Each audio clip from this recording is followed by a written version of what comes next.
Unexpected collision. The proximity alarms blared as Maya Chen fought to control her small research vessel. The unexpected solar flare had knocked out her navigation systems, leaving her hurtling toward the uncharted planet's surface. "Not how I planned to collect botanical samples," Maya muttered, her fingers flying across the emergency controls. The craft shuddered violently as it breached the atmosphere.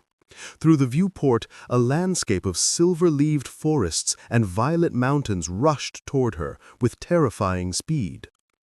Maya braced for impact as the vessel skidded across a clearing, metal screaming against stone before finally grinding to a halt. The sudden silence was almost as jarring as the crash itself.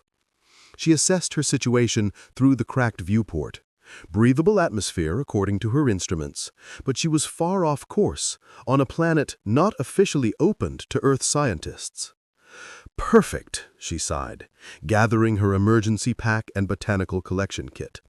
At least she was alive, even if Earth Central would have her credentials for this disaster.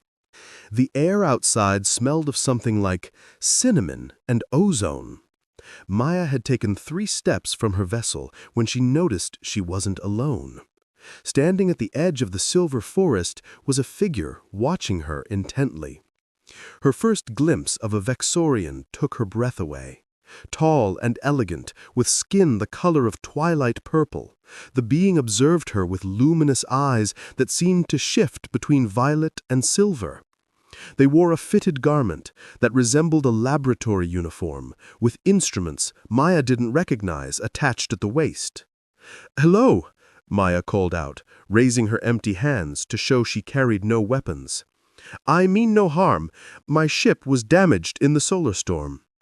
The Vexorian tilted their head slightly, then responded in perfect English.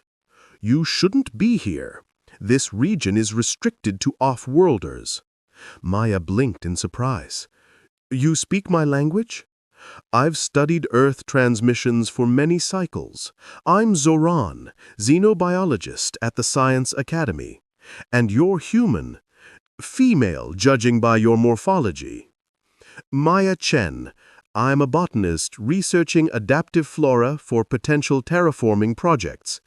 She gestured to her damaged ship. "Though clearly not where I'm supposed to be." Zoran moved closer, his movements fluid and graceful. Maya noticed the subtle patterns on his purple skin that seemed to shift with the changing light.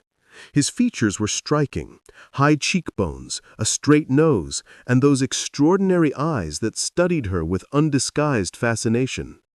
"The authorities will detect your crash soon," he said, glancing at the sky.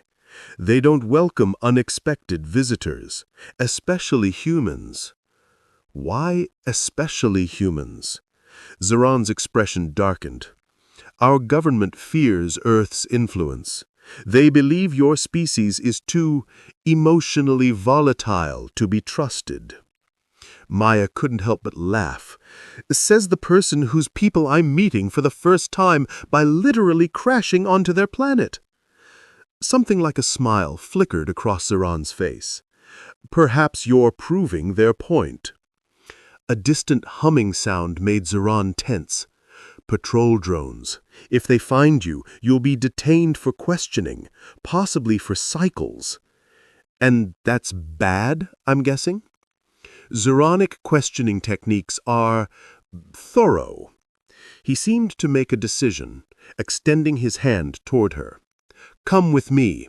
I can hide you until we determine a safer solution." Maya hesitated, studying his outstretched hand. 5 fingers, not so different from her own. Trust a stranger on an alien planet, or face whatever thorough questioning meant. The humming grew louder. "Why help me?" Maya asked, even as she gathered her emergency pack. Zoran's eyes met hers, intense and unreadable. "Perhaps because you're the most interesting thing that's happened in my research area in 50 cycles. Or perhaps because not all Vexorians fear connection with other worlds." The drone sounds were almost upon them, Maya made her choice, reaching out to take Zoran's hand. His skin was warmer than she expected, smooth against her palm. "Lead the way," she whispered, as they slipped into the silver forest, leaving behind the smoking remains of her vessel and the life she had known. Reluctant sanctuary. Zoran's home was unlike anything Maya had imagined. Carved into the side of a violent mountain, the dwelling blended seamlessly with the natural rock formations. Inside, curved walls housed a surprising mix of advanced technology and organic materials. "You'll be safe here," he explained, activating a series of lights with a wave of his hand. "My research station is remote enough that patrol drones rarely venture this far." Maya set down her pack, trying not to stare at her alien host. "How long until I can contact my research team?" "The solar storm disrupted all communication arrays. It will be at least one full lunar cycle, about an Earth month, before the next transport ship arrives." Zoran moved to a curved panel, his purple fingers dancing across the surface. "Until then, you are my guest." The word hung between them, loaded with uncertainty. "I don't want to impose," Maya said, suddenly aware of how alien she must appear to him, her brown skin and black hair so different from his purple complexion and silvery white hair. "Your presence here is already an imposition," Zoran replied, his tone matter-of-fact rather than unkind. "But an intriguing one." Over the next several days, Maya and Zoran established an uneasy routine. He provided her with Vexorian clothing, flowing garments in muted blues and purples that felt like silk but regulated temperature like advanced thermal wear. They shared meals of strange fruits and synthesized proteins, each finding the other's food preferences fascinating. "You've never tasted sweetness?" Maya asked one evening, watching Zoran examine a small chocolate square she'd salvaged from her emergency rations. Zoran sniffed the chocolate cautiously. "Vexorians experience taste differently. We prefer mineral compounds and savory elements." When he finally tasted the chocolate, his expression transformed from skepticism to wonder. The childlike pleasure on his face made Maya laugh, a sound that seemed to startle and intrigue him.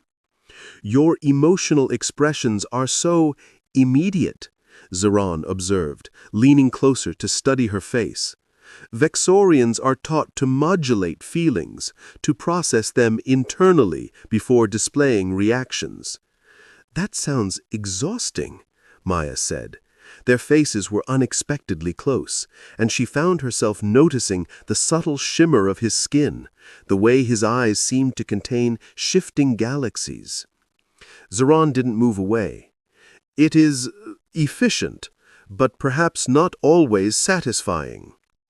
At night, Maya slept in a chamber Zoran had prepared, on a bed that seemed to float above the floor.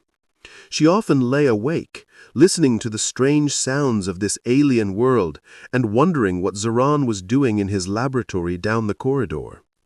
One night, unable to sleep, Maya wandered through the dwelling and found Zoran working at a console displaying complex equations. Without turning, he said, "You should be resting." "How did you know it was me?" Maya asked, approaching cautiously. "Your footsteps, your breathing pattern, they're distinctive." He finally looked up, the glow from the console highlighting the elegant angles of his face. "Humans are remarkably loud." Maya smiled, taking the observation as the simple truth it was, rather than criticism. "What are you working on so late?" He hesitated before answering. "Theoretical models for interspecies communication pathways. Your arrival has provided unexpected data." "Am I your research subject now?" she asked, not entirely joking. Zoran's expression softened. "No, you're a variable I never accounted for." The following day, Zoran took Maya to see the silver forest. They walked side by side, their hands occasionally brushing in a way that sent unexpected warmth through Maya's body. He explained the complex ecosystem while Maya collected samples, their scientific curiosity creating a bridge between their worlds. As dusk fell, casting the forest in ethereal blue light, Maya turned to find Zoran watching her with an intensity that made her heart race. "What?" she asked softly. "I'm trying to understand why the sight of you examining a simple leaf makes me feel unsettled." Before Maya could respond, a distant alarm shattered the moment. Zoran's expression changed instantly to alert concern. "Patrol drones," he whispered, taking her hand firmly in his. "They're searching this sector. We need to move, now."